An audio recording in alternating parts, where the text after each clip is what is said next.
I can't shake this feeling. It's been clinging to me for days, wrapping around my thoughts like thick fog. You ever have a moment that keeps replaying in your mind, twisting itself into something darker the more you think about it? That's where I am right now. And it all started with Nate. Nate isn't just anyone. He's my husband, Jake's younger brother, the family's golden boy, the one who charms his way through any situation. He's funny, carefree, the guy who brings an extra bottle of wine to every holiday dinner and always has a clever joke to share. At least, that's what I used to think. Then last Thursday happened. Jake was out of town for a work conference, and it was just me and our dog, Benny, curled up on the couch watching TV. The house was quiet, peaceful. And then, out of nowhere, my phone rang. I glanced at the screen. Nate. I hesitated before answering. Nate and I got along, but he'd never called me directly before. Something about it felt off. "Hey, Sophie," he said, his voice unusually strained. "Sorry to bother you this late, but my car broke down about 10 minutes from your place. Any chance I could wait at yours while I call for a tow?" I frowned, glancing at the clock. 9:27 p.m. Something about his voice made my stomach tighten. But what was I supposed to do? Say no? He was family. "Yeah, of course," I said, forcing a smile into my voice. "Come on over." 10 minutes later, there was a knock at the door. I opened it, and there he was, standing under the porch light, hands in his jacket pockets, a faint smirk on his lips. He didn't look like someone whose car had just broken down.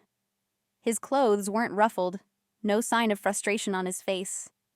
Just calm. Too calm. "Thanks for this," he said, stepping inside. "I owe you." "No worries," I replied, closing the door behind him. "Want some coffee while you call the tow company?"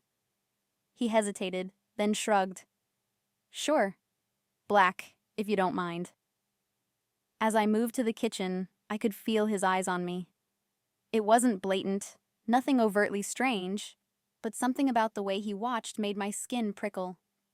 I handed him the mug, and he took it with a small smile. "You're always so thoughtful, Sophie. Jake's lucky."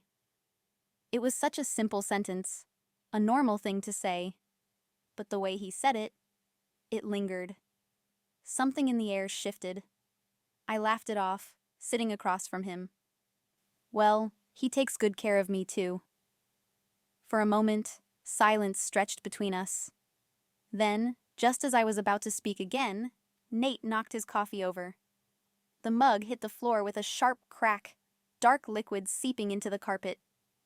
"Shit," he muttered, jumping up. I'm so sorry." "It's fine," I said quickly, reaching for a towel. He bent down at the same time I did, our hands brushing for a second.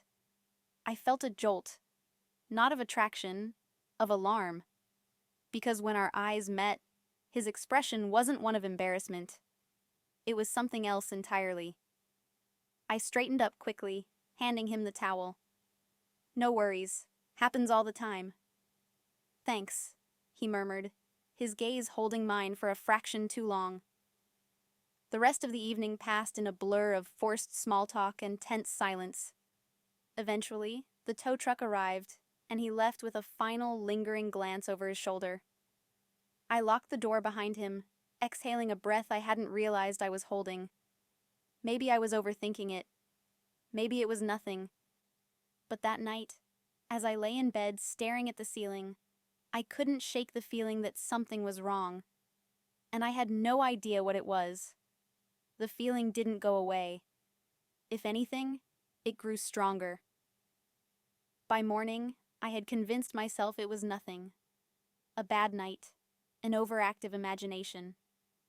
Nate had always been a little too smooth, a little too charismatic. It was just who he was. Still, I didn't mention his visit to Jake. Not because I was hiding anything, but because I couldn't explain why it felt like it mattered. But then it happened again. Friday night. Jake had plans with his coworkers, some team bonding thing that involved craft beer and a lot of office gossip. I was home alone again, trying to lose myself in a book, when the doorbell rang. I froze. Benny, curled up beside me, perked up his ears. My stomach twisted as I walked to the door. I already knew who it was before I even looked through the peephole. Nate. He stood there, holding a pizza box, a half smile on his lips like this was the most normal thing in the world. "Hey, Sophie," he said. "I was in the area and figured you could use some company." I hesitated. This was weird, right? "Nate, Jake's not home." "I know," he said quickly, adjusting the box in his hands.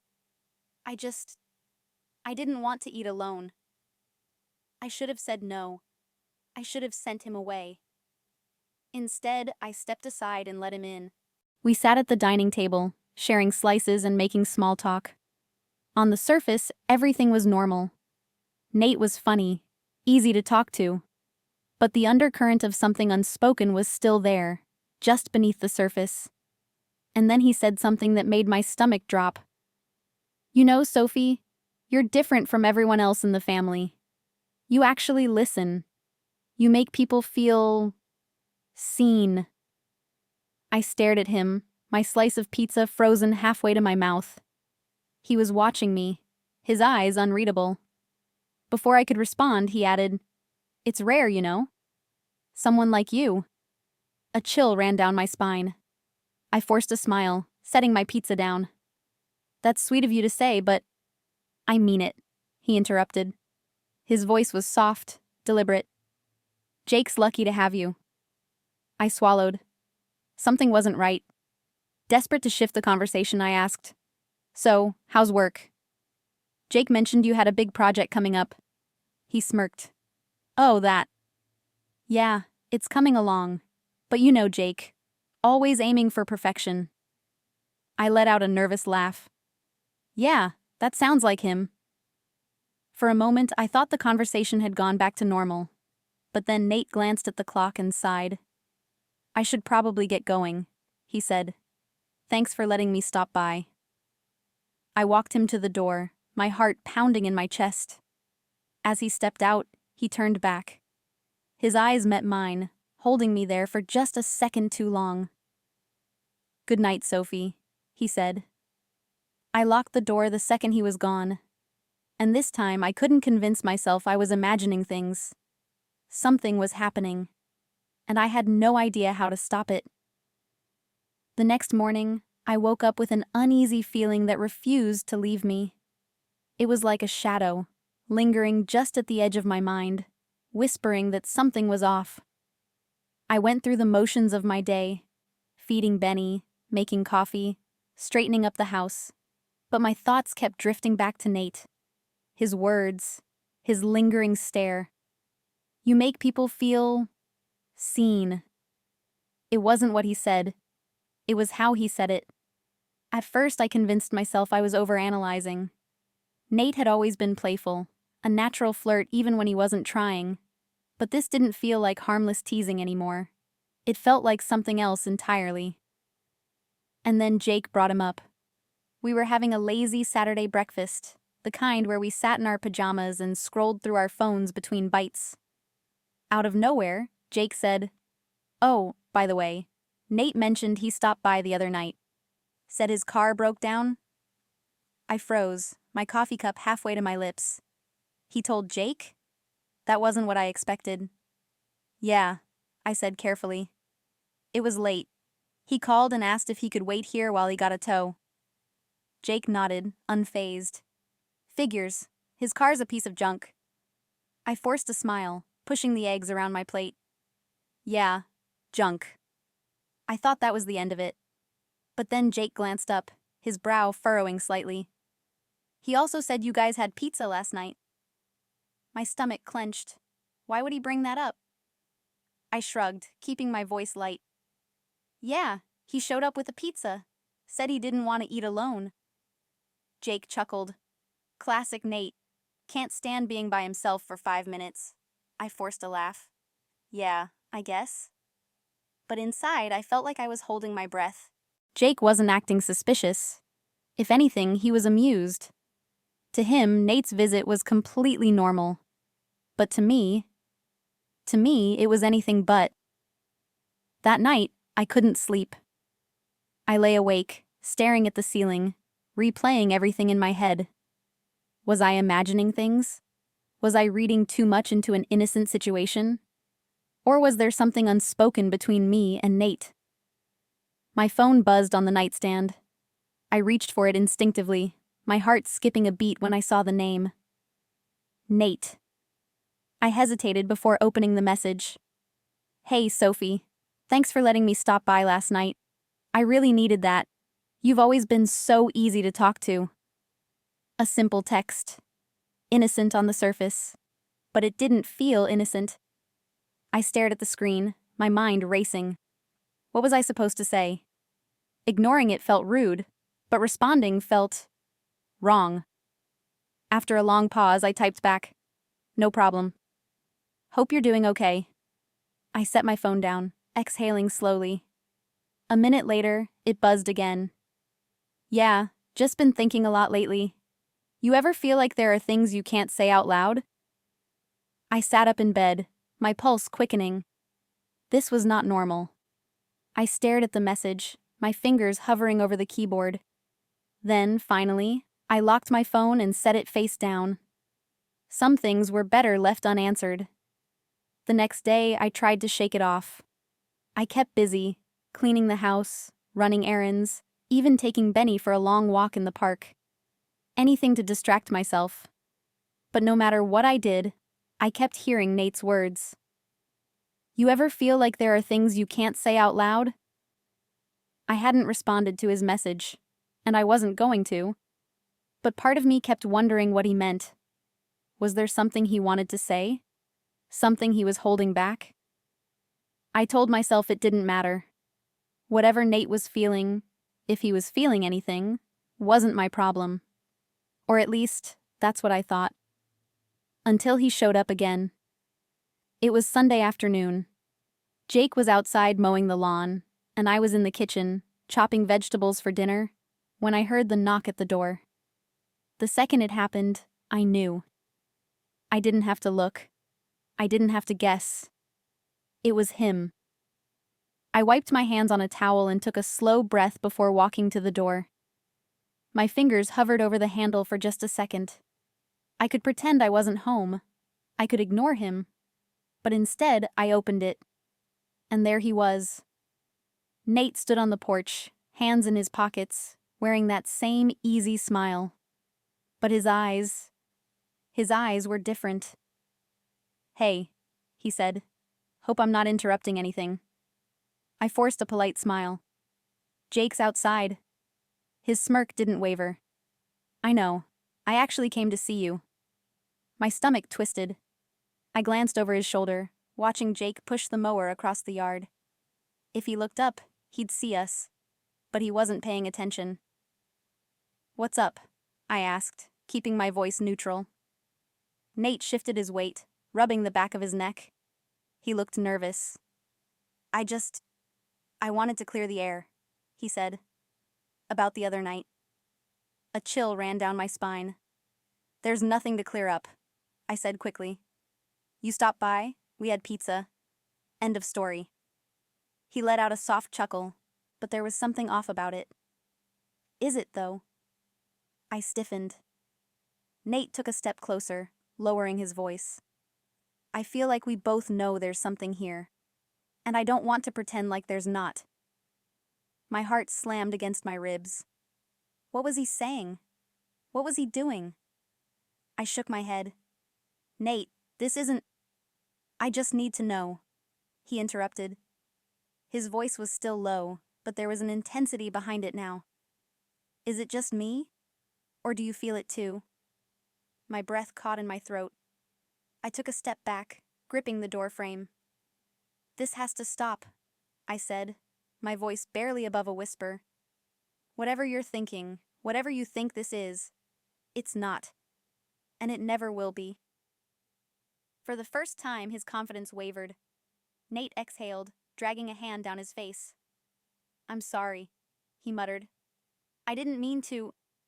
You should go, I said quickly, glancing over at Jake again. Nate hesitated. Then, finally, he nodded. Yeah, okay. He turned and walked down the steps, disappearing down the driveway. I closed the door and locked it. Then I leaned against it, my hands shaking. This wasn't over. I barely made it through the rest of the evening. I cooked dinner. I laughed at Jake's stories. I sat on the couch and watched a movie with him. But the entire time, my mind was somewhere else, trapped in that moment at the front door, replaying Nate's words over and over again. Is it just me? Or do you feel it too? It made me sick, because now there was no more pretending. Nate had crossed the line, and he wasn't the only one. I had let him get close. I had let this drag on for too long. I should have shut it down immediately. I should have told Jake about the first visit, the second visit, the texts, all of it. But I didn't. And now I was stuck in a situation that felt impossible to escape. That night, I barely slept. I tossed and turned, staring at the ceiling, listening to the soft rhythm of Jake's breathing beside me. At some point, exhaustion took over, and I drifted off. I woke up to my phone buzzing. Disoriented, I reached for it, blinking at the screen. 1:43 a.m. Nate. A text message. I hesitated before opening it, dread settling heavy in my chest. I'm sorry about earlier. I shouldn't have said anything. I don't want to make things weird between us. I should have ignored it. But my fingers moved on their own, typing back before I could stop myself. It already is. I stared at the message, my heart pounding. Seconds later, the typing bubble appeared. I know. I just don't know how to fix it. I clenched my jaw, my grip tightening on the phone. Fix it? There was no fixing this. The only way to fix it was for Nate to stay away, for me to pretend none of this had ever happened. I shut my phone off and placed it face down on the nightstand. Then I rolled over and tried to convince myself that this was the last time I'd ever think about it. But I already knew that was a lie. The next morning, everything felt different. It wasn't just in my head. Jake could tell something was off. We were sitting at the breakfast table when he finally said it. You've been acting weird. I nearly choked on my coffee. What? You're distracted, he said, narrowing his eyes. Like, really distracted. I forced a laugh. I'm fine, Jake. Just tired. He didn't look convinced. And that scared me more than anything. Because if Jake was starting to notice, then it was only a matter of time before everything fell apart. The tension didn't go away. If anything, it got worse. I could feel Jake watching me, studying my expressions, reading between the lines of my words. He wasn't usually the type to overthink things, but now, he knew something was wrong, and I was running out of ways to hide it. I buried myself in housework, errands, anything to avoid being alone with my own thoughts. But the moment I stopped moving, my mind went right back to Nate. The front door conversation, the text messages, his question, is it just me? Or do you feel it too? I hated him for saying it, for forcing this situation, for making me question things I never should have questioned. But more than anything, I hated myself for not stopping it sooner. That afternoon, everything came crashing down. I was in the kitchen, scrolling through my phone, when a new message popped up. Nate. Can we talk, please? I stared at it, my chest tightening. I should have ignored it. I knew I should have ignored it. But instead, my fingers moved on their own. Nate, this has to stop. I hit send, my hands shaking. Almost immediately, the typing bubble appeared. I know. I just need to explain myself. Explain? There was nothing to explain. He had already said too much. I started typing a response, but before I could hit send, I heard Jake's voice behind me. Who are you texting? I nearly dropped my phone. Spinning around, I found him standing in the doorway, his arms crossed. His expression was unreadable. "Nobody," I said quickly, locking my screen. Too quickly. Jake's eyes flickered to my phone. He didn't believe me. "Sophie." His voice was lower now, more serious. "Who was it?" I forced a smile. "Just a friend." A long pause. Then, "Was it Nate?" My stomach dropped. I opened my mouth, but no words came out. That was enough of an answer. Jake's jaw clenched. "Sophie, what the hell is going on?" My heart pounded. This was it. The moment I had been dreading. I could lie. I could keep pretending. Or I could tell him the truth. But no matter what I said, I knew one thing for sure. Nothing was ever going to be the same again. I opened my mouth, but nothing came out. Jake's eyes were locked on mine, waiting. I could feel the weight of the silence pressing down on me, suffocating me. There was no way out of this. "Was it Nate?"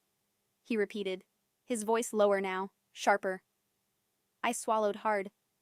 "Jake, just tell me the truth." I had two choices. I could lie, make up some excuse, brush it off as nothing. But the look on Jake's face told me he wouldn't believe me. Or I could tell him everything, and destroy everything. I took a shaky breath. Yes, it was Nate. Jake's face didn't change, but I could see something shift behind his eyes. Something dark. "What's going on, Sophie?" His voice was calm, but there was an edge to it now. I hesitated. "Nothing. He's just—" "Don't," Jake cut me off. "Don't say it's nothing, because if it was nothing, you wouldn't look so damn guilty right now." I felt my stomach twist. "I didn't do anything, Jake." His jaw clenched. "Then why do you look like you did?" I exhaled shakily, rubbing my hands over my face. Because Nate crossed a line." Silence. Jake didn't move, didn't speak, just stared at me.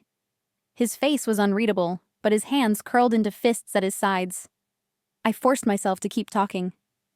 "He's been acting strange for a while," I admitted, my voice barely above a whisper. "It started small, little things. The way he looked at me, the way he talked to me. I thought I was imagining it, but then—" I trailed off. Jake's breathing had changed, slower, controlled. "Then what?" he asked, his voice dangerously low. I closed my eyes for a second before forcing myself to say it. "He told me he has feelings for me." The room went silent. I could see Jake's entire body tense, his shoulders rising as he inhaled sharply, like he was trying to hold something back. "What?" His voice was calm. Too calm. I swallowed. He asked me if I felt it too." Jake's hands slammed against the table, making me jump. My heart pounded as I watched him press his palms against the surface, his head tilted down. When he finally looked up at me, his eyes were filled with something I had never seen before. Something cold. "He said that to you?" I nodded, my throat tight. Jake let out a bitter laugh, shaking his head. Unbelievable. I braced myself, for yelling, for accusations, for something. But instead, Jake pushed away from the table and grabbed his keys. "Where are you going?" I asked quickly. He didn't answer. He just turned toward the door, his movements sharp, controlled. "Jake," I said, my voice rising. "Don't do anything stupid." He paused, his hand gripping the doorknob so tight his knuckles turned white. Then, without looking back, he said, "I just need to talk to him." And then he was gone. And I had no idea what was about to happen next. I stood frozen, staring at the door long after Jake had walked out. My mind raced. What was he going to do? I grabbed my phone, my hands shaking as I pulled up Nate's number. No answer. I tried again. Still nothing. I cursed under my breath, my stomach twisting into knots. I needed to stop this before it got out of control. I grabbed my keys and ran outside, my heart pounding. Jake's truck was already gone, a trail of dust on the road, the only sign he had been there. I knew exactly where he was going. 15 minutes later, I pulled up to Nate's apartment complex, barely remembering the drive over. I parked hastily, my breath shallow as I sprinted up the stairs to his unit. Then I heard it. Voices. Raised voices. Jake. Nate. And it wasn't just an argument. It was a storm. I reached Nate's door just as I heard something crash inside. I didn't hesitate. I pounded on the door. Jake, stop! For a second, everything went silent. Then the door flew open, and I found myself face to face with Jake. His eyes were wild, his chest rising and falling with each breath. His fists were clenched at his sides, and for a moment, I thought, had he hit him? Behind him, Nate stood near the couch, rubbing his jaw. His expression was a mixture of shock and something else. Regret. Jake, I whispered, stepping between them. Please. Jake didn't move. His hands were still balled into fists, his body coiled tight, like he was still ready to fight. I should break his damn face, Jake said, his voice low, controlled. Deadly. Nate exhaled sharply, shaking his head. I deserved that. Jake's nostrils flared. You deserve a hell of a lot more. I turned to Nate, my voice shaking. Why, Nate? Why would you do this? His jaw tensed. He looked at me, really looked at me. Because I couldn't keep pretending. I sucked in a sharp breath. Jake let out a bitter laugh, his hands going to his hips. You had the nerve to come into my house, look my wife in the eye, and I never meant to cross a line. Nate's voice was strained. I couldn't help how I felt. Jake took a step closer, and I immediately moved between them. Don't, I whispered, placing a hand on his chest. For a long moment, none of us spoke. Then Jake exhaled, stepping back. His jaw was still tight, but I could see the storm beginning to settle in his eyes. This is over, Jake said, his voice firm. You stay away from Sophie. You stay away from our house. You stay out of our lives. Nate swallowed hard. Jake turned to me. We're leaving. I nodded, glancing at Nate one last time. He looked hollow. Without another word, I followed Jake out the door. And as we walked away, I knew one thing for certain. Things would never be the same again.